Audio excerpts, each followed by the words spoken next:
Hey everyone, Michael here, and I'm not going to waste anybody's time. You know what the title of this video is, and we're going to be talking about the Great Shift, but specifically when the Great Shift happened. Now, I understand this is a little bit of a weird and cringy topic to discuss, but I kind of want to talk about it because, as you may or may not know, my last video was about anime going mainstream and how I have thoughts and I'm not exactly all the way for it, which led to a conversation in my comment section from someone who was very pleasant. Don't dox them, don't bully them, don't do anything.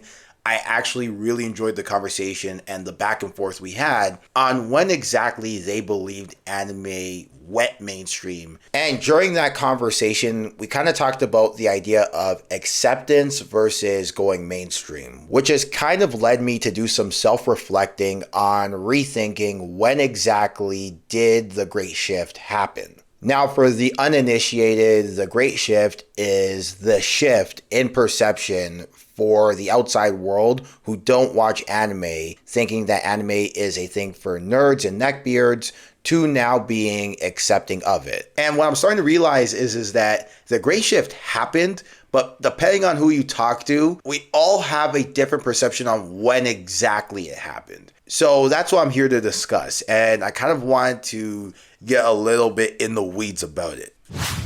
So, like I mentioned off the top, the Great Shift definitely happened. There was a period of time where you would be bullied for watching anime. A lot of people have a lot of horror stories about that.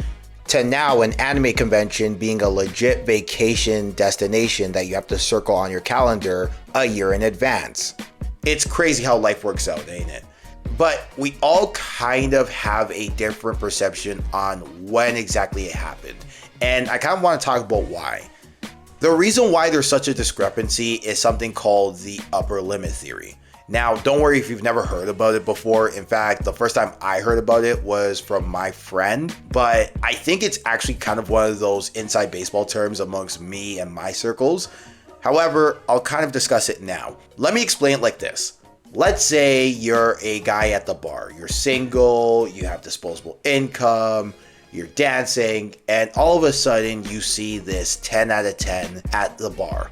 And I'm talking beautiful, beautiful hair, eyes that will make you lost at sea.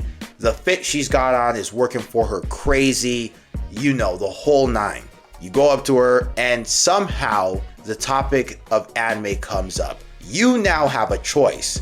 You have to decide how much base knowledge should I show to this girl in order to still keep the conversation going. Because while I want to talk about anime, I can't show I know too much or else I'll look weird. I get it, you want to be yourself, but we all have to play the game.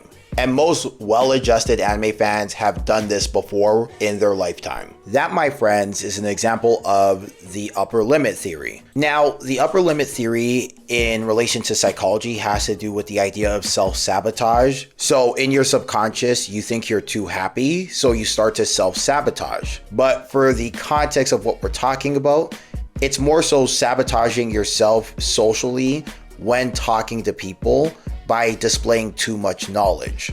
The theory goes something like this. For every topic, there is a limit to how much knowledge you can show before you start to look kind of weird. Now, think of this theory as more of a guideline, because while every topic has an upper limit, typically a topic that seems more socially acceptable will have a higher upper limit than a topic that isn't socially acceptable. Now, with the upper limit, it's not a hard, fast rule. There are controllables and uncontrollable factors which affect just how much of the upper limit is in a given topic. Factors such as personality, your looks, your humor, your delivery, presentation of self, and general overall mood of you as well as the person you're talking to and the circles you run with. But the idea is that generally speaking, no matter what circle you're in, every topic has a level of knowledge you can show before you start to look weird. So for example, let's go back to that scenario with that 10 out of 10 beautiful girl at the bar. let's say the conversation of trains and your commute come up. Well, your standard for base knowledge before you start to look weird is much lower than, let's say, the conversation of sports come up. If I had to put a number on it, I would probably say your conversation about trains has a level 1 upper limit versus sports has about a level 3 upper limit. So going by this logic, sports probably has more of a mainstream appeal than trains, which is objectively true. Think about it. The athletes get paid millions of dollars. The coaches get paid millions of dollars. It's all over your television. Even the analysts are famous nowadays. It's usually the benchmark of mainstream appeal. I say all that to say that my point is, I think if you were to geek out about things like sports or music or cars, or at the very least profess a love for those things, you look a lot less nerdy to, let's say, that 10 out of 10 girl at the club versus if you were to start geeking out about trains and Western fantasy novels. So why does the upper limit theory matter? Well, a couple things. One, it explains the reason for the discrepancy as it pertains to the question of when exactly did the Great Shift happen, because depending on who you are and the factors at play, the upper limit was either more strict or more lenient towards you. I know that sounds controversial, but think about it. Remember when we talked about those controllable and uncontrollable factors? Well, let's say you look really good, you present yourself really well, you have a great sense of humor, your delivery is great, and let's say the uncontrollable factors like the circles you run with and the environment you're in was more accepting towards anime at the time. You're going to have a different perception on when exactly anime shifted towards being more accepted versus someone else who didn't have those factors at play, whether controllable or uncontrollable. Here's what I mean. Let's go back to that example of the 10 out of 10 girl at the bar. Your personality when talking about anime is going to be a factor on how accepted the topic of anime is to her. For example, trying to quiz that 10 out of 10 at the club about her anime knowledge is not going to make you look endearing. Conversely, having a cool conversation about that one anime she watched that really spoke to her could actually do really well and might get you a number at the end of the night. Now, it should be said, I'm just using this one scenario as an example. The upper limit theory could work for anywhere from the office water cooler talk to that one conversation you randomly have at the gym, whatever, what have you. The point is that for every topic, the upper limit is variable, but also for every person, the upper limit is variable. Which leads me to the second thing, and in my opinion, the more pressing thing as it pertains to this topic. This is really important to determine at what point anime was accepted and the Great Shift happened, because we can use the comparable level of base knowledge you would use before hitting the upper limit for a topic that's more socially acceptable, like let's say our sports and music conversations we've talked about earlier, and compare it to a topic like, let's say, anime, and that will kind of get us a time period of when exactly the Great Shift happened. Obviously, it's not a one-for-one to the exact letter, but let's think about it like levels.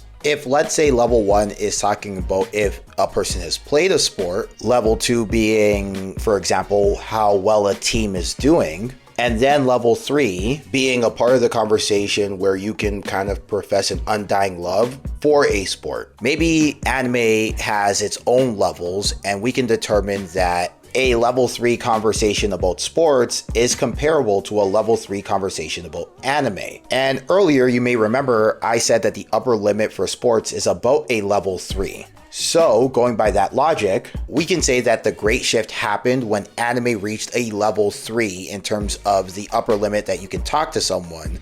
AKA, to me, I think for both sports and anime, the point at which level 3 happens is the point at which someone can accept you for liking that sort of thing and being a part of the fandom. So in relation to anime, that would mean that an acceptable version of level 3 is being accepted for being a die-hard anime fan. So with all that out of the way, let's talk about it.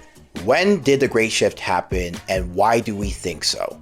Remember, it's not so much that we're looking for every anime to be considered popular. We're only looking for some sort of semblance of the idea that a level 3 conversation in anime was at some point acceptable. So we're determining the great shift, not based on anime like My Life as a Vending Machine or whatever it's called. Someone's definitely gonna put it up. But we have to base it on anime as a whole and what you can potentially get away with. And if that is comparable to talking about some of the big 4 sports in North America. And to me, if you were to put me on the spot and say, hey, when did that point start to happen?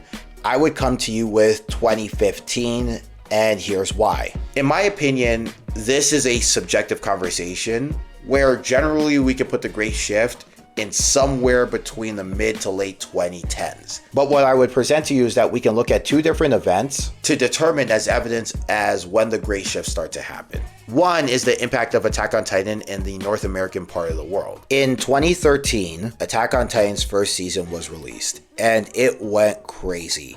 Everyone loved it, and I think, in my opinion, Attack on Titan set a new standard for anime in so many ways. Attack on Titan's mass appeal was huge.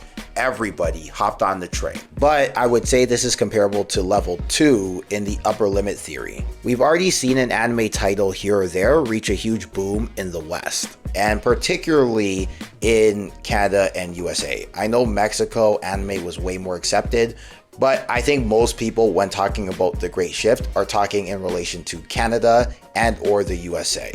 I would guess that the UK is also in this conversation, but I'm not necessarily sure, so maybe someone in the comments inform me on that front.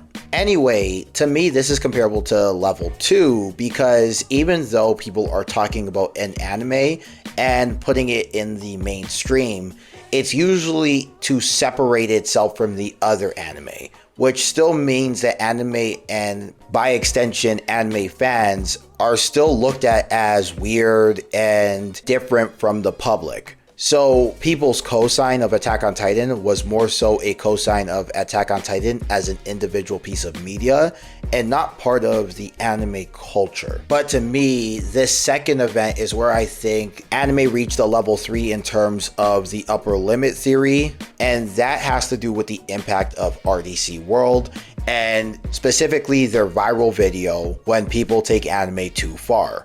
But let me talk about RDC World for a second because they are amazing. For anyone who doesn't know RDC World, go look them up. If not for them, I don't think the Black anime community gets as big as it does. No disrespect to pioneers like King of Lightning, but I really do think RDC World is the catalyst for the influx of the Black anime fan community, not necessarily being bigger, but being more visible. Anyway, I bring that up to say that RDC World's impact didn't really start until 2015 with the hit viral video When People Take Anime Too Far. This video blew up. It went extremely viral, and ironically, it was a video to kind of make fun of anime fans, but more so in an endearing way to talk about how sometimes we really do be dragging it when it comes to our love for anime. And as a result, it really took off, and RDC World never really stopped making anime content, but also did a lot of sports content, did a lot of just general comedy, and they had this mass appeal while never really deviating from the anime content, and they stayed true to themselves. Without the When People Take Anime Too Far videos, there's no LeBron in the locker room videos, there's no Twitch, there's no Discord, there's no DreamCon, there's no mass appeal for RDC World. And I believe in my heart of hearts, this is the time where I think the great shift happened, where anime fans can be like, yeah, we sometimes get a little cringy and nerdy, but it's cool, just rock with it. So in my opinion, if you were to ask me when exactly did the great shift happen, I would say it was in 2015 because that's when people started to accept the anime fandom for who they are. Now, as mentioned, that's subjective, and I do realize that my estimation is a little conservative as opposed to other people.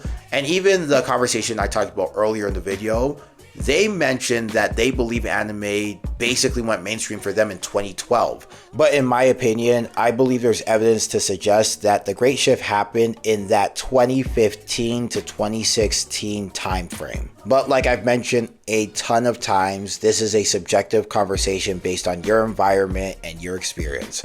And I'd like to know that experience. So go ahead and comment below when you think the Great Shift actually happened. And while you're at it, give me a like and subscribe as well. All right, everybody, you take it easy. And until next time, I will see you soon.